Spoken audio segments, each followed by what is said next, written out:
السلام علیکم۔ آغاز نو کے صارفین کے لیے اپنے تازہ ترین تجزیے اور تبصرے کے ساتھ حاضر خدمت ہیں۔ آج کی ہماری ویڈیو براک اوباما کی کتاب اے پرومسڈ لینڈ کے تجزیے پر مبنی ہے۔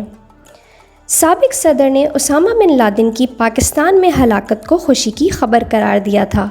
یہ انکشاف براک اوباما نے اپنی کتاب اے پرومسڈ لینڈ میں کیا ہے۔ امریکہ کے سابق صدر براک اوباما اپنی نئی کتاب اے پرومسڈ لینڈ میں لکھتے ہیں کہ پاکستان کے شہر ایبٹ آباد میں نیوی سیلز کے آپریشن میں القاعدہ کے سابق سربراہ اسامہ بن لادن کی ہلاکت کے بعد ان کا خیال تھا کہ سب سے مشکل فون کال پاکستانی صدر آصف زرداری کو ہوگی۔ وہ لکھتے ہیں کہ میں توقع کر رہا تھا کہ یہ کافی مشکل کال ہوگی، لیکن جب میں نے ان سے رابطہ کیا تو ایسا بالکل نہیں تھا۔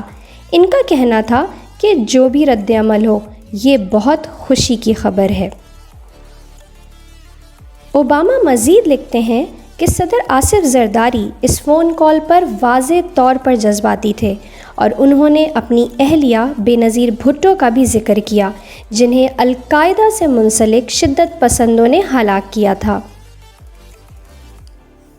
اس کتاب کے دباچے میں براک اوباما نے لکھا ہے کہ جب انہوں نے فیصلہ کیا کہ وہ اپنے دور صدارت کی داستان تحریر کریں گے تو ان کا خیال تھا کہ وہ 500 صفحات پر مبنی کتاب ہوگی، جسے وہ سال بھر میں مکمل کر لیں گے، لیکن مزید 3 سال اور 200 مزید صفحات کے باوجود ان کی کہانی کا صرف پہلا حصہ ہی مکمل ہوا ہے۔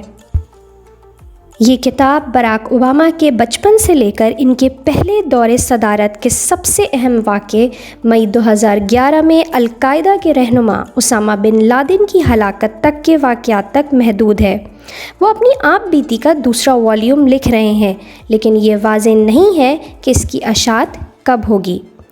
7 حصوں اور 27 ابواب پر مشتمل کتاب کا آخری باب اسامہ بن لادن پر پاکستان کے شہر ایبٹ آباد میں کیے گئے حملے اور اس کی جامع منصوبہ بندی کے بارے میں ہے، جس میں صدر اوباما لکھتے ہیں کہ جب انہوں نے صدارت کا عہدہ سنبھالا تو اس وقت امریکی حکام نے اسامہ بن لادن کی کھوج لگانے کا سلسلہ تقریباً چھوڑ دیا تھا، لیکن انہوں نے اس کو اپنی سب سے اولین ترجیح بنا لیا۔ اوباما لکھتے ہیں کہ انہوں نے اپنے قریبی مشیروں کو مئی 2009 میں ہی کہہ دیا تھا کہ وہ اسامہ بن لادن کی کھوج لگانا چاہتے ہیں اور اس کے لیے منصوبہ بندی شروع کی جائے اور ہر 30 دن کے بعد انہیں اس کے بارے میں آگاہ کیا جائے۔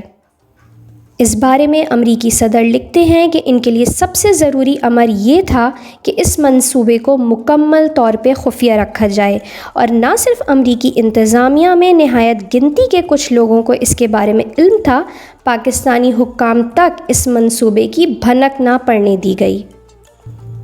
پاکستانی حکومت نے افغانستان کے معاملے پر ہمارا بہت ساتھ دیا۔ براک اوباما لکھتے ہیں کہ جب فیصلہ کرنے کا وقت آیا تو وائٹ ہاؤس میں اپنی رہائش گاہ کے حصے ٹریٹی روم میں موجود تھے اور ٹی وی پر باسکٹ بال کا مقابلہ چل رہا تھا۔ انہوں نے مزید لکھا ہے کہ اسامہ بن لادن کے خلاف امریکہ نے 2 منصوبے بنائے تھے، جن میں سے ایک تھا نیوی سیلز کے اہلکاروں کو پاکستان بھیجنا اور دوسرا قریبی فاصلے سے ڈرون حملہ کرنا۔ ان کے قریب ترین رفقا میں سے اکثریت نیوی سیلز کو بھیجنے پر راضی تھی، البتہ اس وقت کے نائب صدر اور سن 2020 کے صدارتی انتخاب کے فاتح جو بائیڈن ان میں سے نہیں تھے۔ اوباما لکھتے ہیں کہ جو بائیڈن نے ان کو صبر کرنے کا مشورہ دیا اور وہ نیوی سیلز کو بھیجنے کے خلاف تھے۔ براک اوباما لکھتے ہیں کہ سیکریٹری دفاع رابرٹ گیٹس بھی اس حملے کے خلاف تھے، اور اس بات کو آگے بڑھاتے ہوئے جو بائیڈن نے اپنے خدشات کا اظہار کیا کہ مشن کی ناکامی کی صورت میں پیدا ہونے والی صورتحال انتہائی گمبھیر ہوگی، اور یہ کہ اس حملے کی اجازت دینے سے قبل خفیہ اداروں کی جانب سے ایبٹ آباد کے مکان میں اسامہ بن لادن کی موجودگی کا پورا یقین کر لیں۔ سن 2011 کو 1 اور 2 مئی کی درمیانی شب کو کیے گئے حملے میں اسامہ بن لادن کو ہلاک کر دیا گیا۔ صدر اوباما اس پر لکھتے ہیں، بطور صدر میرے ہر بڑے فیصلے پر میں نے جو بائیڈن کی اس خاصیت کو سراہا ہے کہ وہ میری ہاں میں ہاں نہیں ملاتے اور مجھ سے سخت سوالات کرتے ہیں، اور انہی کی وجہ سے مجھے خود ذہنی طور پر وہ آسانی اور جگہ ملتی ہے تاکہ میں اپنے فیصلوں پر مزید سوچ و بچار کر سکوں۔ اوباما لکھتے ہیں کہ جب نیوی سیلز نے تصدیق کر دی کہ القاعدہ کے سربراہ کو ہلاک کر دیا گیا ہے تو ان کو کچھ تسکین حاصل ہوئی، اور جس کے بعد انہوں نے سابق امریکی صدر بل کلنٹن اور جارج بش جونیئر کو اس خبر کی اطلاع دی اور اس کے بعد چند اتحادی ممالک سے رابطہ کیا۔ پاکستان میں تجزیہ نگاروں کے مطابق سابق امریکی صدر انتہائی عقل مند شخص ہیں، اور انہوں نے اپنی اس کتاب کا اجرے کا وقت بڑی چالاکی سے چنا تاکہ وہ انتخابات پر اثر انداز نہ ہو سکے۔ اے پرومسڈ لینڈ میں یہ بھی بتایا گیا ہے کہ اس وقت امریکی فوجی چیف مائک مولن نے پاکستانی فوجی چیف جنرل اشفاق پرویز کیانی سے بھی گفتگو کی تھی۔ ایک بات جو یہاں بتانا دلچسپی کا باعث ہوگا وہ یہ ہے کہ صدر Trump Osama bin Laden operation کو ایک جعلی آپریشن قرار دے چکے ہیں۔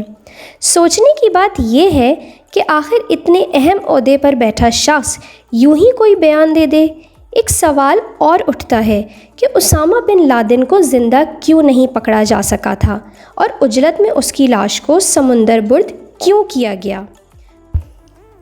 پاکستان جس نے دہشت گردی کے خلاف جنگ میں ناقابل تلافی قیمت چکائی ہے، امریکہ نے بظاہر اس آپریشن کو پاکستانی حکام سے چھپا کے رکھا، جبکہ پاکستان اسٹیبلشمنٹ کا موقف یہ رہا کہ امریکہ ہماری انٹیلیجنس انفارمیشن کے بنا اسامہ بن لادن تک نہیں پہنچ سکتا تھا۔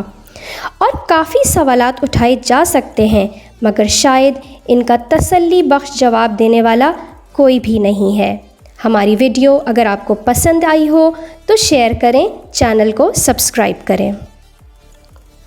انشاءاللہ پھر حاضر ہوں گے ایک نئے موضوع کے ساتھ، جب تک خیال رکھیے گا۔